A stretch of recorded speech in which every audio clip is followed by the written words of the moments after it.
सत्य, विश्वास आणि वेग म्हणजेच पुणे हेराल्ड.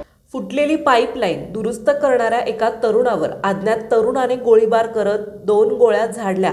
गोळ्या लागल्यानंतरही तो तरुण जिवंत असल्याचं पाहून हल्लेखोरांनी पुन्हा चाकू भोगसून त्याची हत्या केली. या हल्ल्यानंतर तो जागीच ठार झाला. ही भयंकर घटना बीड शहरातील अंकुशनगर भागामध्ये घडली. या थरारक घटनेने बीडमध्ये खळबळ उडाली आहे.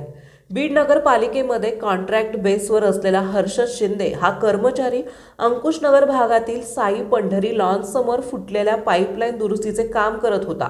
तो कामामध्ये मग्न असताना अज्ञात मारेकऱ्याने हर्षदच्या दिशेने गोळीबार करत 2 गोळ्या झाडल्या. यात हर्षद शिंदे जखमी झाला. घटनास्थळापासून काही अंतरावर जखमी अवस्थेत स्वतःचा जीव वाचवण्यासाठी धडपडणाऱ्या हर्षदचा मारेकऱ्याने पाठलाग करून धारदार चाकूने त्याला भोकसले. यात हर्षद शिंदे जागीच ठार झाला. ही खळबळजनक घटना दुपारी 3:30 वाजण्याच्या सुमारास घडली. या घटनेमुळे बीड शहरात खळबळ उडाली आहे. घटनेची माहिती मिळताच बीड पोलिसांनी घटनास्थळी धाव घेतली. घडलेल्या ठिकाणी स्थानिक रहिवाशांनी मोठी गर्दी केली होती.